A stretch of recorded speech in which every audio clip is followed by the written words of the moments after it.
오늘 읽은 말씀에 근거해서 요한계시록 강의 35번째 시간으로 첫째 부활의 주인공들 주님과 함께 왕노릇하다라고 하는 제목으로 말씀드리겠습니다. 요한계시록 강해를 하면서 토요일 밤에 잠을 설치는 경우들이 좀 있었습니다.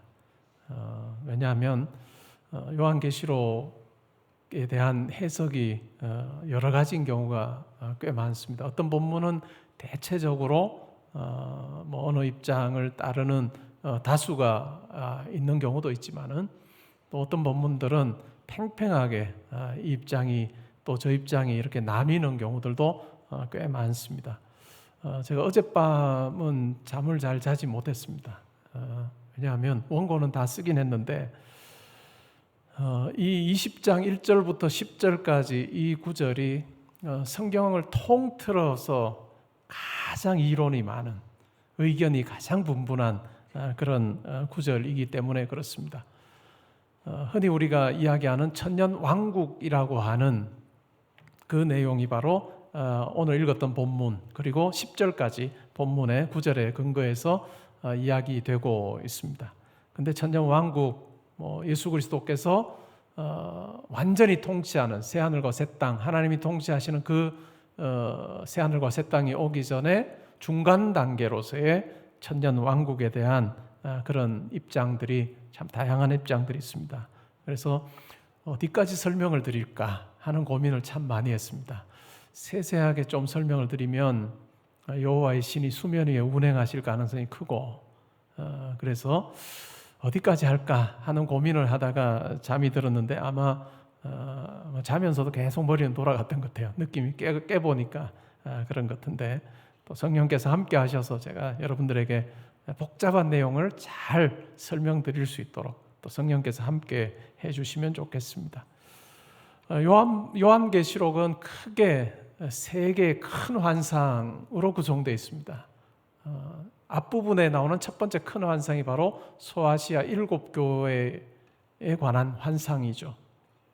그 다음에 두 번째는 세 개의 큰 심판 시리즈 환상입니다. 일곱 나팔, 일곱 대접, 이 심판 시리즈 환상이 또 매우 중요하고요. 그리고 마지막 부분에는 두 도성에 대한 환상이 등장합니다. 두 도성에 대한 환상 어떤 것일까요? 바벨론과 예루살렘에 대한 환상입니다.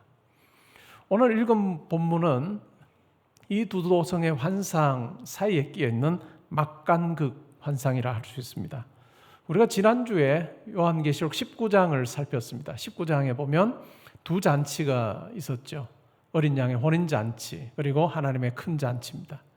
교회는 어린 양의 혼인잔치에 참여합니다. 그리스도의 신부로서 어린 양이 배설하는 그와 같은 이 잔치에 참여하는 즐거움, 영광스러움을 누립니다. 반면에 그 잔치와는 아주 다른 하나님의 큰 잔치가 있습니다. 하나님을 대적하는 세력 또한 그를 따르는 자들을 심판하여 죽음의 자리로 몰고 가는 그와 같은 잔치였습니다. 그래서 많은 새들을 불러 모아 이 심판당한 자들의 시체를 먹게 하는 하나님의 큰 잔치입니다.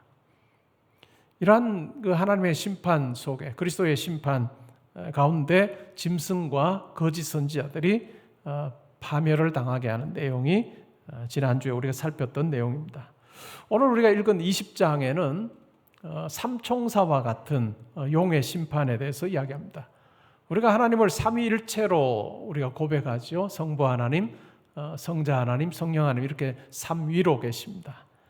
이런 하나님을 모방하여서 악한 세력 또한, 사탄 또한 이렇게 짝퉁 하나님을 모방하는 것이 있는데, 그래서 악의 세력도 보면 요한계시록에 보면 이렇게 삼총사로 등장합니다. 용이 나오고 또 그 다음에 그 짐승이 나오고 그리고 거짓 선지자, 이렇게 삼총사로서 이 세상의 악을 행하고 많은 사람들을 미혹하는 그 같은 일들이 있었습니다. 지난주에 우리가 살핀 대로 보면 그 중에 둘, 짐승과 거짓 선지자가 파멸당하여 불못에 던져지는, 무저갱에 던져지는 그 같은 일들이 있었던 것이죠. 오늘은 용의 패망에 대해서 살펴봅니다. 1절부터 3절 그리고 7절부터 10절이 하나의 환상입니다. 그리고 그 사이에 4절부터 6절의 내용이 환상으로 끼어 들어가 있는 형태라 할 수 있습니다. 어떤 환상을 요한이 보았을까요? 한 천사가 그의 손에 무저갱의 열쇠를 가지고 있습니다. 무저갱이 어떤 곳일까요? 악한 사탄이 거하는 곳, 마귀들이 거하는 곳, 그냥 끝없는 심연과 같은 곳, 그것이 바로 무저갱입니다. 그것의 열쇠를 가지고 있고 큰 쇠사슬을 가지고 있습니다. 그리고 하늘에서 땅으로 내려오죠. 하늘에서 내려와서 용을 잡습니다. 근데 이 용을 결박을 하는데 용의 이름이 여럿이 소개되고 있는 거죠. 옛뱀, 마귀, 사탄이라고 부르는 그 같은 용을 잡아서 결박합니다. 그리고 무저갱에 던져 넣습니다. 그리고 그것으로 끝나는 것이 아니라 그 위를 임봉합니다.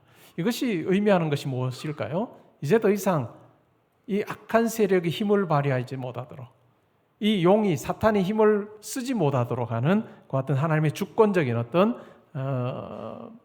사로잡음, 그것이 바로 소개되고 있습니다. 그리고 그렇게 하는 이유에 대해서 설명을 할 때 뭐라고 이야기합니까? 더 이상 만국을 미혹하지 못하도록 하기 위해서 그렇게 했다라고 하는 이야기를 하고 있습니다. 근데 그것으로 끝은 아닙니다. 이제 1000년이 지나고 나면 잠깐 놓이게 될 거다라고 하는 이야기입니다. 그리고 7절로 환상이 이어집니다.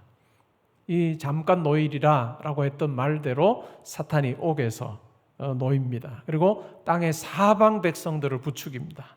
그래서 결국은 싸움을 벌이게 하죠. 누구와의 싸움일까요? 성도와의 싸움이고 또한 교회와의 싸움입니다. 근데 이 싸움은 이제 실제로는 싸움이 되지 않습니다. 하늘에서 불이 내려와서 그들을 다 태워버립니다. 그리고 결국은 마귀가 불과 유황못에 던져지는 것으로 결말이 끝이 납니다.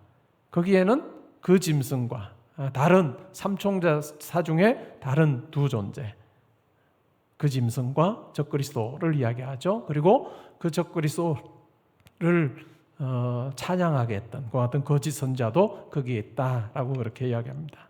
그리고 그들이 세세토록 밤낮 괴로움을 당하는 그것이 하나의 환상입니다. 이 악의 파멸이라고 할 수 있겠죠. 사탄의 멸망이라고 할 수 있습니다. 그 사이에 4절부터 6절의 장면이 끼어 있습니다. 이 끼어 있는 이 장면은 완전히 분위기가 다릅니다. 어떤 장면일까요? 많은 보좌들이 보입니다. 그리고 거기에 앉은 자들이 있어요. 그리고 그들에게는 심판하는 권세가 주어져 있습니다. 그리고 요한이 보았는데 어떤 사람들을 보았을까요? 예수를 증언하고 하나님의 말씀을 따라서 하나님의 말씀대로 살려고 하다가 죽은 자들의 영혼을 보았습니다. 그리고 또 짐승과 그의 우상에게 경배하지 않고 또 그들의 이마와 손에 짐승의 표를 받지 않은 자들을 보았습니다. 그 당시에서 생각을 해보면 어떨까요? 로마라고 하는 시스템에서 황제 숭배 사상에 굴복하지 않고 오직 예수가 유일한 그리스도시고 주시다라고 하는 그 신앙을 지킴으로 결국 순교했던 자들입니다. 그리고 그 당시에 경제 시스템 가운데서 이런 어떤 짐승의 표를 받고 또 그 당시에 로마 황제 숭배 사상을 통해서 여러 가지 경제 활동이 이루어지는 그러한 것에 동참하지 않으므로 많은 불이익을 받았던 성도들의 모습도 또한 보았습니다. 분명 그들은 패배자인 것 같고 실패자인 것 같고 그 사회 속에서 정말 낙오자인 것처럼 보였는데 요한의 눈에 보인 그들의 모습은 세상 사람들의 평가와는 아주 다른 다스리는 왕노릇하는 자로 그렇게 비춰지고 있습니다. 그들이 살아서 다르게 말하면 부활하여서 그리스도와 더불어 1000년 동안 왕노릇하는 부분에 대해서 이야기를 하고 있습니다. 그리고 다른 사람들은 1000년 동안은 살지 못한다라고 하는 내용이 부연 설명되고 있습니다. 이것이 첫째 부활이고 이 첫째 부활에 함께하는 자들은 복되고 거룩하다라고 하는 또한 평가도 하고 있습니다. 그리고 이들이 하는 일이 뭐냐면 하나님과 그리스도의 제사장이 되어서 1000년 동안 그리스도와 더불어 왕노릇하는 이 악한 세력의 파멸과는 아주 다른, 그들은 무적행으로 불못으로 던져지는 파멸을 겪게 되지만, 그러나 그리스도를 위해서 순교하고 또한 끝까지 믿음을 지킨 자들을 하나님께서 존귀하게 하시는 그 같은 모습을 우리는 발견할 수 있습니다. 우리는 이 요한계시록 20장 1절부터 10절에 근거해서 많은 사람들이 교회의 역사 속에서 천년왕국이라고 하는 것으로 이 구절을 이해했다는 것을 우리가 생각해 볼 필요가 있습니다. 천년왕국, 새하늘과 새 땅이 이루어지기 전에 천년왕국이 존재하고 그리스도와 성도가 함께 다스리는 것과 같은 중간 단계의 왕국이 있다라고 하는 이야기들이 교회 역사 속에 참 여러 가지 이론으로 소개됐습니다. 정말 많은 이론들이 있는데 크게 우리가 생각해 볼 만한 세 가지만 제가 말씀을 드리면, 초대교회 초기에 한 300년 정도는 전천년설이라고 하는 것이 우세했습니다. 이 전천년설이라고 하는 것이 뭐냐 하면, 세상은 악이 더욱더 왕성하여서 이 세상을 지배하는 그와 같은 형국으로 나아갈 겁니다. 그런데 하나님께서는 그와 같은 세상에 자기 아들을 보내셔서 재림하게 하십니다. 재림을 통해서 결국은 이 땅에 왕국을 세워간다는 것이죠. 예수 그리스도께서 재림하실 때 성도들은, 이건 하나의 이론이에요, 성도들은 육체적으로 부활하여서 1000년 동안 그리스도와 함께 이 왕국, 천년왕국을 통치하는 그와 같은 일이 있을 거다. 그때 결국 오늘 우리가 읽었던 본문처럼 사탄과 옛뱀, 다른 말로 하면 옛뱀, 마귀, 그리고 용이 무저갱에 던져져서 아무런 힘도 쓰지 못하는 그와 같은 천년의 기간이 있을 거다. 근데 마지막 천년이 끝나게 되면 결국 용이 풀려나고 또 용을 따르는 많은 사람들과 더불어 이 성도들과 교회와 큰 전쟁을 벌이는데 결국은 패하게 될 거다. 그래서 결국은 그들은 불못으로 던져지고 하나님의 새 하늘과 새 땅이 도래하게 되므로 이런 어떤 식의 종말에 대한 이야기를 쭉 하는 것, 그것이 전천년설이라고 하는 내용입니다. 그러니까 예수님께서 재림하시고 천년 왕국이 있은 후에 최종 심판이 있고 결국은 새 하늘과 새 땅이 주어지는 것, 그것이 바로 전천년설입니다. 이렇게 해서 한 초대교회 한 300년 정도 기간 동안은 성도들이 전천년설을 믿었습니다. 왜냐하면 로마의 통치, 로마의 압제가 훨씬 더 심각한 형태로 진행이 됐고 많은 성도들이 죽어간 거죠. 그러면서 성도들은 예수 그리스도의 재림을 고대했습니다. 고대하면서 예수 그리스도께서 오셔서 성도들이 오늘 요한계시록 20장에서 이야기하는 것처럼 그리스도와 함께 1000년 동안 왕노릇할 것을 꿈꾸는 그와 같은 전천년설이 매우 중요한 그와 같은 것으로 받아들여졌습니다. 그런데 문제가 생깁니다. 교회 역사 속에 상황이 바뀌는 일이 벌어지죠. 우리가 요한계시록을 보면서 저는 계속해서 이 바벨론 음녀를 그 당시에 독자들의 입장에서 소개하면서는 이게 로마 제국입니다 라고 그렇게 이야기를 했습니다. 실제로 주 1세기 당시 2세기 3세기 로마 제국이 그러했습니다. 그리스도를 핍박하는 아주 주된 어떤 세력이었습니다. 근데 이제 문제가 조금 상황이 바뀝니다. 어떤 상황이 바뀔까요? 콘스탄틴 그 황제라고 하는 사람이 예수를 믿습니다. 그리고는 기독교를 공식 종교로 공인하게 됩니다. 이걸 종교로 인정을 하게 돼요. 그러자 어떤 일이 벌어질까요? 교회로 사람들이 몰려오기 시작합니다. 황제가 인정하는 종교가 된 거예요.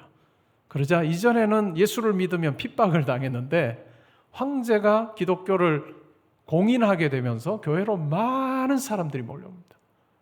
권력자들도 많이 몰려오고 부자들도 왜 몰려왔을까요? 교회로 몰려오는 것 자체가 유익이 되기 때문에 몰려오기 시작했습니다. 그러자 어떻게 될까요? 이전까지는 로마가 적대 세력이라고 생각을 했는데 이제는 그렇게 이야기할 수 있는 상황이 안 된 거죠. 로마라고 하는 제국이, 로마가 어찌 보면 하나님의 교회와 굉장히 유사한, 어떤 때는 동일하게도 볼 수 있는 그 같은 집단으로 바뀌어버립니다. 그러자 이런 어떤 전천년설의 입장이 이제는 더 이상 유지되기가 어렵습니다. 그래서 생겨난 것이 무천년설이라고 하는 입장입니다.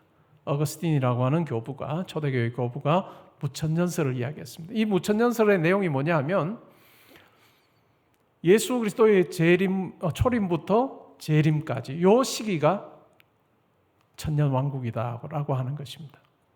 이 땅의 천년왕국으로 가시적으로 보여지는 것이 아니라 예수를 그리스도로 믿을 때 첫째 부활이 일어나고 예수를 그리스도로 믿는 자들 가운데 영혼이 살아나는 첫째 부활이 일어난다. 그리고 이러한 시기 동안에 예수 그리스도께서 오시기 전까지 이 교회 시기가 바로 천년왕국이다라고 그렇게 설명을 하기 시작했습니다. 그리고 나서 예수 그리스도께서 재림하심으로 악한 세력들을 다 멸하시고 새하늘과 새 땅을 결국은 이 땅에 하나님께서 허락하시는 그것이 바로 무천년설인 거죠. 그렇게 해서 꽤 오랜 기간 동안 한 AD 400년부터 해서 꽤 오랜 시간 동안 이 무천년설이 종교개혁자 칼빈이나 이러한 사람들에게서도 지지를 받으면서 교회에서 매우 유력한 천년왕국설로 그렇게 받아들여졌습니다. 그러다가 계몽주의 사상이 들어오게 되고 인간의 이성이라고 하는 것이 강조됩니다. 그러면서 교회에서도 이런 생각이 든 거죠. 인간의 이성이 발달하고 과학이 발달하고 그러면 이 땅에 유토피아를 만들 수 있을 거다, 세울 수 있을 거다라고 하는 확신이 들었습니다. 그러면서 천년왕국이라고 하는 것, 교회가 생긴 이후에 아니면 로마의 어떤 기독교가 국교가 되거나 공식 종교로 인정된 그 이후로부터 이 세상은 시간이 지날수록 더 좋아져서 성경이 말하는 그와 같은 낙원과 같은 모습으로 바뀔 거다라고 하는 확신이 들었습니다. 그리고 그 일에 복음을 전하는 사명자, 교회의 역할이 매우 중요하다라고 하는 그와 같은 것을 가지고 아직까지 예수를 알지 못하는 여러 부족들에 가서 민족들에 가서 복음 전하는 그 일을 하자. 그러면 이 세상이 정말 하나님 보시기에 아름다운 모습으로 점차 바뀌는 어느 시점에 예수 그리스도께서 오실 것이다. 재림하실 것이다. 그러니까 예수 그리스도께서 재림하기 전에 천년왕국이 있고 예수 그리스도께서 재림하셔서 사탄을 멸하시고 결국은 새하늘과 새 땅을 하나님께서 허락해 주신다라고 하는 이와 같은 후천년설이 또한 주장이 되기 시작합니다. 그런데 문제가 생깁니다. 어떤 문제 때문일까요? 이와 같은 핑크빛 생각이 한순간 날아가는 경험을 합니다. 그것이 바로 세계 제1차 대전입니다. 우리 인간의 이성 잘 활용하면 정말 이 땅에 유토피아 만들 수 있을 거다라고 했던 그 생각이 한순간에 그냥 사라집니다. 우리 인간이 얼마나 악한 존재인지를 확인하게 되죠. 그러면서 이 무천년설의 주장이 이제 사그러드는 그런 일들이 일어납니다. 현재는 전천년설과 무천년설이 아주 팽팽하게 이 구절을 이해하는 매우 중요한 그런 이론으로 받아들여지고 있습니다. 근데 이 이론들마다 다 한계가 있습니다. 장점도 있고 약점도 다 있어요. 만약에 무천년설을 우리가 생각을 해보면 어떨까요? 예수 그리스도의 초림부터 재림까지가 천년왕국이고 이 기간이 끝나고 나면 예수 그리스도 재림하심으로 심판과 새하늘과 새 땅을 이루신다라고 하는 이 부분 우리가 생각을 해보면 그것을 주장하는 근거가 오늘 우리가 읽었던 요한계시록 20장인데 요한계시록 20장의 내용을 보면 어떤가요? 실제로 무천년설을 주장하는 경우에는 예수 그리스도의 십자가와 부활이라고 하는 그 사건이 바로 이 사탄을 무저갱에 던져놓고 임봉하는 사건이었다라고 그렇게 이야기합니다. 그리고 예수 그리스도께서 재림하실 때 다시 사탄이 풀려나서 예수 그리스도와 전쟁, 성도와 전쟁을 벌인다 이렇게 생각을 하죠. 그러니까 이 무천년설을 주장하는 분들의 입장에서 보면 이 교회 시기라고 하는 이 시기 동안은 실질적으로 요한계시록 20장에 보면 사탄이 활동하지 못하는 시기인 것이죠. 근데 우리가 성경 말씀을 보거나 우리의 삶을 보면 어떤가요? 사탄은 교회 시대에도 여전히 강하게 활동합니다. 베드로 서신에 나타나 있는 것처럼 사탄이 악한 마귀가 우는 사자와 같이 삼킬 자를 두루 삼키며 찾으면서 삼킬 자를 찾고 있는 그 같은 현실에 대해서 아주 분명하게 이야기하고 있습니다. 그런 면에서 한계가 있는 거죠. 그런 면에서 한계가 있습니다. 그러면 전천년설의 경우에는 괜찮을까요? 전천년설도 문제가 있습니다. 어떤 문제일까요? 예수 그리스도께서 오셔서 이 땅에 천년왕국을 세우시고 성도들과 함께 통치하시는데, 실질적으로 이 통치가 끝날 때 예수 그리스도가 통치를 하심에도 불구하고 여전히 교회를 향해서 박해하거나 교회를 대항할 세력들이 존재한다는 것, 그 자체가 이해가 되기 굉장히 어려운 부분입니다. 제가 오늘 이렇게 말씀드리는 이유가 뭐냐 하면, 저는 오늘 읽었던 이 본문을 천년왕국이라고 하는 지금까지 교회에서 많이 받아들여졌던, 이야기되었던 이러한 관점에서 저는 이 본문을 읽지 않으려고 생각을 합니다. 이 천년왕국이라고 하는 이 그림, 이론, 이것을 우리가 그렇게도 생각해 볼 수 있는 한 몇 가지 퍼즐은 우리가 읽은 말씀에서 얻을 수가 있습니다. 그러나 그것이 전부인 거예요. 몇 가지 퍼즐을 가지고 짜맞춰서 큰 그림을 그려서 전천년설이다, 후천년설이다, 아니면 무천년설이다 이렇게 이야기를 했는데, 그러다 보면 본문이 이야기하는 부분과 조금 다르게 우리가 오해할 가능성도 있다 하는 생각을 하게 됩니다. 그래서 오늘 이 본문과 딱 맞아떨어지는 천년왕국설이 없기 때문에 저는 오늘 이 본문을 천년왕국설이라고 하는 배경에서 설명드리지 않고, 실제로 그것과 상관없이 우리가 본문을 읽었을 때 요한이 우리에게 이야기해 주는 부분이 뭔가라고 하는 부분에 집중해서 제가 말씀을 드리려고 합니다. 결국 천년이라고 하는 것에 우리의 관심이 쏠리는 것이 아니라 사탄의 파멸과는 아주 대조적인, 그리스도를 위해서 목숨을 버리고 헌신한 성도를 하나님께서 얼마나 존귀하게 보상하시느냐라고 하는 이 대조적인 그림 속에서 우리가 읽는 것이 좋겠다라고 하는 생각입니다. 성경에 보면 숫자 1000에 대해서 대체로는 1000을 의미하는 경우가 많습니다. 그러나 꼭 그렇지 않은 경우도 있죠. 신명기 7장 9절에 보면, 그런즉 너는 알라 오직 내 하나님 여호와는 하나님이시오 신실하신 하나님이시라. 그를 사랑하고 그의 계명을 지키는 자에게는 1000대까지 그 언약을 이행하시며 인애를 베푸신다라고 하는 내용이 나옵니다. 1000대까지라고 하는 것 문자적이지 않습니다. 하나님의 약속, 신실하게 행하셔서 복 주신다, 후손에게 정말 신실하게 복 주신다라고 하는 것을 이야기하기 위해서 1000대까지라고 하는 표현을 쓰고 있죠. 성경에 천년이 나오는 세 구절이 있습니다. 요한계시록 20장 말고요. 시편 90편 4절에 보면 이런 내용이 나옵니다. 주의 목전에는 천년이 지나간 어제 같으며 밤의 한순간 같을 뿐이니이다. 영원하신 하나님 앞에서 우리의 인생이 얼마나 짧은가라고 하는 것을 이야기할 때 주의 목전에는 천년이 지나간 어제 같으며 밤의 한순간 같을 뿐입니다 라고 고백합니다.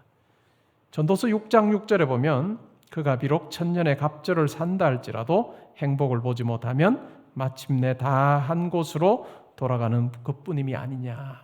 낙태당한 자들, 그러한 자들 참 안 됐다라고 하는 그런 어떤 전도서의 요 바로 앞에 내용에 나오는데, 어찌 보면 이 세상에 태어나서 사는 사람들, 천년의 갑절을 산다 할지라도 행복을 보지 못하면 다 한 곳으로 돌아가는 공통된 운명이다라고 하는 부분에 대해서 이야기를 합니다. 그리고 베드로후서 3장 8절 말씀, 우리가 잘 아는 유명한 말씀이죠. 사랑하는 자들아 주께는 하루가 천년 같고 천년이 하루 같다는 이 사실을, 이 한 가지를 잊지 말아라. 이것을 잊지 말라라고 이야기합니다. 결국은 여기서 말하는 천년은 딱 그냥 천년이라고 하는 이 천년을 이야기하는 것이 아니라, 하나님께서 자기를 위해서, 그리스도를 위해서 자기의 목숨을 버리고 끝까지 믿음을 신실하게 붙들었던 자들을 복 주시는 기간, 혹은 복 주시는 날이라고 하는 의미로 이 천년을 이해할 수 있습니다.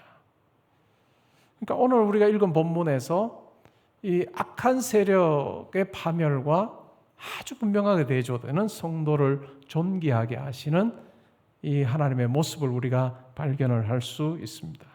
이것은 예수님의 가르침과도 아주 일맥상통하는 부분이죠. 예수님께서 마태복음 10장 39절에 이렇게 말씀하셨습니다. 자기 목숨을 얻는 자는 잃을 것이요 나를 위하여 자기 목숨을 잃는 자는 얻으리라. 자기 목숨을 얻는 자, 자기의 유익을 위해서 또한 자기의 편안함을 위해서 그냥 자기의 목숨을 얻는 자는 마침내 잃을 것이고, 그러나 그리스도를 위해서 자기 목숨을 내놓는 사람은 마침내 얻을 것에 대한 말씀을 하셨습니다. 마가복음 10장에서도 유사한 말씀을 하셨죠. 예수께서 이르시되 내가 진실로 너희에게 이르노니 나와 복음을 위하여 집이나 형제나 자매나 어머니나 아버지나 자식이나 전토를 벌인 자는 현세에 있어 집과 형제와 자매와 어머니와 자식과 전토를 100배나 받되 박해를 겸하여 받고 내세의 영생을 받지 못할 자가 없느니라. 그러나 먼저 된 자로서 나중되고 나중된 자로서 먼저 될 자가 많다라고 말씀하셨습니다. 바울은 이 예수님의 가르침을 아주 분명하게 그가 자기의 삶에서 붙들고 살았습니다. 바울은 사역의 현장에서 많은 고난을 당했죠. 그가 고난을 당하면서 복음을 전했던 아주 주된 이유는 예수 그리스도의 은혜를 받은 자답게 은혜 입은 자로 그가 살기 위해서 몸부림쳤던 그것이 주된 이유입니다. 또 다른 이유가 또 하나 있어요. 그것은 뭐냐면 바울은 자기에게 상 주실 하나님을 바라보며 살았습니다. 자기의 인생에서 하나님을 위해서 모든 삶을 드릴 때 하나님께서 마침내 자기에게 상 주실 것이다 라고 하는 그것을 분명히 그는 바라보면서 달려갔습니다. 요한계시록 20장에 이 장면을 가지고 우리가 생각을 해보면 자기의 이 땅에서의 삶이 끝났을 때 하나님께서 그를 그 영광스러운 보좌에 앉히셔서 예수 그리스도와 함께 다스리게 하실 것이다. 자기로 하여금 왕노릇하게 하실 것이다 라고 하는 분명한 확신이 그에게 있었습니다. 이것이 디모데후서 2장 8절부터 13절에 소개되고 있습니다. 내가 전한 복음대로 다윗의 씨로 죽은 자 가운데서 다시 살아나신 예수 그리스도를 기억하라. 복음으로 말미암아 내가 죄인과 같이 매이는 데까지 고난을 받았으나 하나님의 말씀은 매이지 아니하니라. 그러므로 내가 택함 받은 자들을 위하여 모든 것을 참음은 그들도 그리스도 예수 안에 있는 구원을 영원한 영광과 함께 받게 하려 함이라. 미쁘다 이 말이요. 우리가 주와 함께 죽었으면 또한 함께 살 것이요 참으면 또한 함께 왕노릇할 것이요 우리가 주를 부인하면 주도 우리를 부인하실 것이라. 우리는 미쁨이 없을지라도 주는 항상 미쁘시니 자기를 부인하실 수 없으시리라. 우리가 참으면 또한 함께 왕노릇할 거다. 자기의 삶의 많은 고난, 그것을 그는 피하지 않았습니다. 그가 피하지 않았던 것, 믿음으로 잘 감당할 수 있었던 것은 바로 그리스도와 함께 왕노릇하게 되는 그와 같은 영광스러운 미래가 주어져 있다라고 하는 그가 확신했기 때문입니다. 그러기에 그는 자기에게 주어진 삶을 살 때 내가 이미 다 이루었다, 얻었다라고 생각하지 않습니다. 그는 계속해서 끊임없이 다른 박질을 하는데 그 이유가 뭐냐면 부르심의 상을 얻기 위하여 예수 그리스도께서 자기에게 주실 상을 바라보며 달려갔다라고 그렇게 고백하고 있습니다. 우리 성도로서의 삶 뭘까요? 심판날을 기억하는 것이 중요합니다. 심판날을 기억하는 것이 중요합니다. 교회 역사를 보면 오늘날처럼 심판대 앞에 서는 것에 대해서 무관심한 시기는 없었습니다. 이전에 많은 성도들은 자기들의 삶이라고 하는 것은 일시적인 순례길이요 영원을 준비하는 시간이라고 생각을 하며 살았습니다. 그리고 내가 마지막에 하나님 앞에 서는 날이 있다, 그리스도의 심판대 앞에 서는 날이 있다라고 하는 것을 그들은 확신하며 살았습니다. 오늘 사는 우리 나의 모습은 어떠한지 한번 살펴보면 좋겠습니다. 미국의 음악가 윌리엄 브래드버리가 쓴 곡이 있습니다. 찬송가 488장이죠. 이 몸의 소망 무언가라고 하는 제목의 찬송인데 4절에 이렇게 나옵니다. 바라던 천국 올라가 하나님 앞에 배울 때 구주의 이름 힘입어 여시 바로 서리라. 주 나의 반석이시니 그 위에 내가 서리라. 그 위에 내가 서리라. 우리의 이 땅에서의 삶이 끝나면 그냥 흔적도 없이 사라지는 것이 아니라 우리의 영은 낙원으로 가고 예수 그리스도 부활하실 때 우리의 육체도 부활하여서 예수 그리스도 앞에 서게 되고 하나님 앞에 서게 되고 또한 믿음을 지킨 우리를 하나님께서 존귀하게 여기셔서 예수 그리스도와 함께 왕노릇하게 하시는 그와 같은 날이 있다는 것을 우리가 말씀을 분명히 믿으면서 또한 그것을 소망하며 살면 좋겠습니다. 이 세상을 잘 사는 여러 가지 방식이 있습니다. 물질을 많이 가지면, 건강하면, 배움이 많으면, 집안 배경이 좋으면 이 세상 잘 살 수 있다고 많은 사람들이 생각합니다. 그러나 이 세상에 속하면서 동시에 하늘나라에 속한 우리 성도는 이중적인 신분을 가지고 이 땅에 살면서 믿음을 따라 살기를 요구하고 있습니다. 믿음은 바로 가치 판단이죠. 히브리서 11장에 보면 모세의 삶을 이렇게 요약합니다. 그는 바로의 공주의 아들이라 칭함받기를 거절하고 하나님의 백성과 함께 고난받는 것을 더 즐거워하였다. 더 좋아했다. 믿음은 가치 판단입니다. 우리의 삶의 자리에서 세상이 전부라고 생각하면서 그 안에 머물지 아니하고 거절하고 영원한 하나님 나라 그 가치를 따라서 믿음으로 사는 것, 그것이 바로 하나님께서 우리에게 요구하시는 삶이라 할 수 있습니다. 사랑하는 성도 여러분, 일시적인 이 땅에서의 삶, 유효기간 있는 이 땅에서의 삶을 하나님께서 기뻐하실 믿음의 선택을 하며 잘 살면 좋겠습니다. 우리에게 주어지는 하루하루를 그리고 그 안에서 우리가 하는 많은 선택을 놓고 과연 내가 하나님 앞에서 최선을 내가 선택하며 살고 있는가 점검하면서 하나님께서 기뻐하실 시간의 사용, 물질의 사용, 또한 많은 사람들을 세우는 그 일을 잘 감당함으로 정말 우리를 향해서 예비해 두신 영광스러움을 다 누리는 우리 모든 성도님들 되시기를 주님의 이름으로 축복합니다. 아멘.